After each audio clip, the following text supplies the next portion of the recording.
Hey guys, Matthew here. In this EdTech tip video, we're going to be looking at Padlet.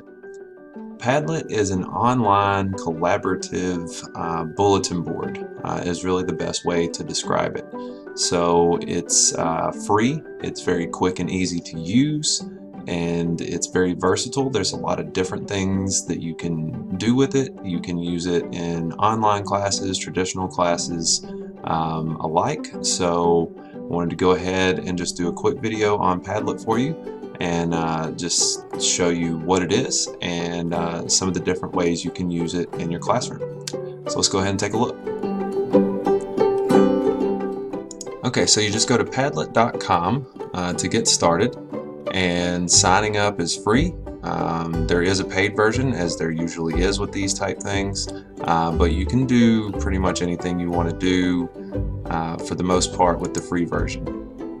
You can either use your Facebook or your Gmail account if you have those to sign up, or you can use a different email account if you want to do that.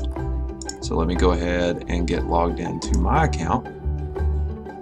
So this is your dashboard, which I like. It's very clean and simple, and there's not a whole lot going on. You've got Make a Padlet, Join a Padlet, and Gallery, and that's pretty much it. And to join a Padlet, you have to already have the URL.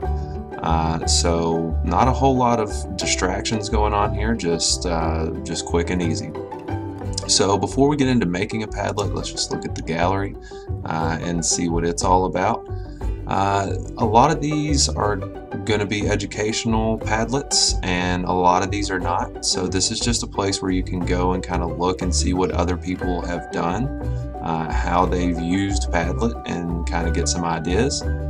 You can also, if you like just the layout of one of these, anyone that is in here, well, not all of them, but the vast majority of them, once you go into it, you're going to have this icon up here that says Remake.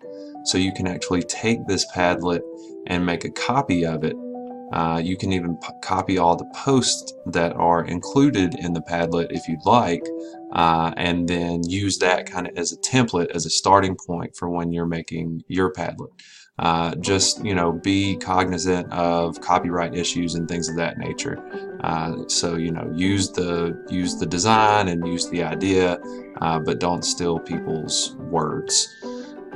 So let's go back now and look at how to actually make one of these. So let's go back to our dashboard and let's go into Make a Padlet. Now you've got several options here in terms of what the Padlet will look like by the time you're done.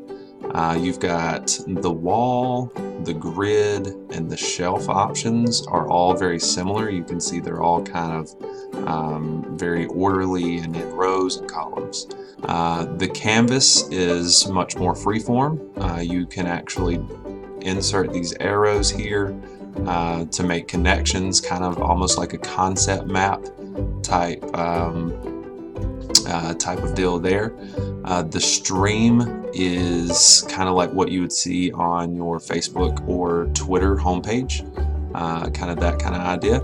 And then the back channel is more of like a chat, blog, discussion board format. So you've got several different options there to choose from, and you can always go into the gallery and kind of see what all of these different options look like, or as you can see here, all of them have previews for each option.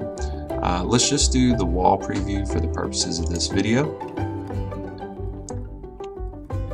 Okay, so when you go in, you first want to give your Padlet a name and a description if you want. It's kind of like title and subtitle. You can pick your wallpaper. They give you 4 options here, and then you have more options there. I'm just going to leave it where it's at. If you have the paid version, you can actually do some different themes. You can pick an icon, which goes right up here. If you want to have something up there that's kind of somewhat related to the topic of your Padlet, or you can just leave it as nothing up there. Got some options here if you want to put a profanity filter, if you want to display the commenter's name, just some different things. I really like this option here. You can do a custom URL. So your URL is going to have this part of it in the beginning, and then the actual Padlet will be specific to whatever you make it. Now you can just leave it with the default, or you can give it a custom name. So then to get to this Padlet after I create it, you would go to padlet.com/Matthew_McHargue/tutorial_video. So I really do like that custom URL option there. Again, just more options here. Do you want this to be public or private? And then some moderating options as well. Now, when your students go to this URL, once you share the URL with them, this is what will pull up, and then they click on the plus sign to make comments. They can just leave a comment if they'd like, just a text comment, or they also have all of these options. You can upload any type of file from your computer. You can link to web pages. You can do a Google search from within this dialog box. You can, if your computer or your device has the capabilities, you can take pictures, videos, voice recordings. You can draw pictures or work problems on a canvas, add maps, or link to other Padlets. I really like the Google search idea here. So once you click on Google, you can find images, videos, GIFs, anything on the web.